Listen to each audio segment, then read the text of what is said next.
Assalamualaikum warahmatullahi wabarakatuh. Pada mata kuliah manajemen sumber daya manusia ini, kami dari kelompok 3 yang beranggotakan Endang Gumelasari, Rizky akan mempresentasikan materi tentang manajemen karir aparatur sipil negara dan permasalahan pasar tenaga kerja internal. Ada 3 pembahasan yang kita bahas dalam materi ini. Yang pertama tentang manajemen dan pengembangan karir ASN, yang kedua pasar tenaga kerja, dan yang ketiga adalah permasalahannya. Manajemen dan pengembangan karir ASN. Manajemen karir pada instansi pemerintah disebutkan pada PP nomor 11 tahun 2017 pasal 162 dan 163, dilakukan dengan menerapkan prinsip sistem merit untuk meningkatkan kompetensi, kinerja, dan profesionalitas PNS. Pengembangan karir dilakukan berdasarkan kualifikasi, kompetensi, penilaian kinerja, dan kebutuhan instansi pemerintah. Pengembangan kompetensi dilakukan pada tingkat instansi dan nasional. Strategi peningkatan kualitas aparatur pemerintah berdasarkan regulasi di atas yang dilakukan berdasarkan merit system PNS berdasarkan 4 dimensi. Yang pertama dimensi kualifikasi, dimensi kompetensi, dimensi penilaian kerja, dan dimensi kebutuhan pemerintah. Tenaga kerja. Pasar tenaga kerja di Indonesia dibagi menjadi 2 jenis pekerjaan. Yang pertama sektor formal dan sektor informal. Sektor formal ini tuh seperti karyawan, pegawai, buruh, dan pegawai negeri sipil dan lain-lain. Sedangkan untuk pekerjaan informal adalah pekerjaan yang dilakukan dengan membuka usaha sendiri atau wira swasta dan tidak diatur dalam peraturan ketenaga kerjaan.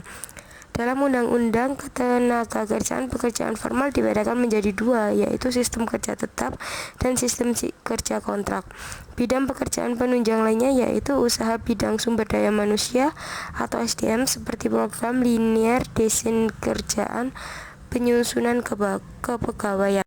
Kesalahan, kurangnya komitmen pihak-pihak terkait untuk segera menyusun pola karir dalam lingkup organisasi publik untuk mendukung terwujudnya profesionalisme PNS, mengakibatkan rendahnya kinerja birokrasi PNS, beberapa hal yang tidak konsisten dengan rumusan kebijakan dan implementasi kebijakan.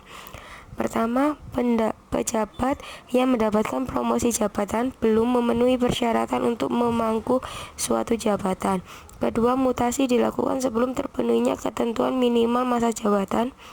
Ketiga, tidak terdapat calon yang cocok atau memenuhi syarat untuk menduduki suatu jabatan atau proses kaderisasi belum dilakukan dengan baik. Keempat, penempatan seseorang dalam sebuah jabatan yang tidak sesuai dengan kapasitasnya. Serta yang kelima, mekanisme penempatan dan promosi tanpa rekomendasi atasan yang bersangkutan atau tidak sesuai dengan prosedur yang ada.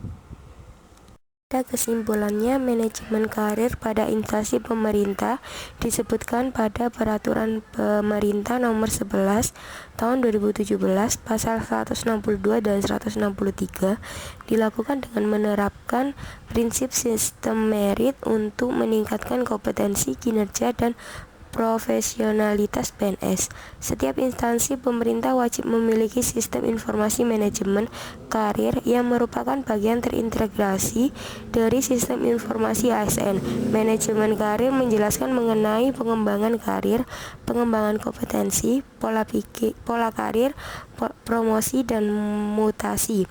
Pengembangan karir dilakukan berdasarkan kualifikasi, kompetensi, penilaian kerja, dan kebutuhan instansi pemerintah.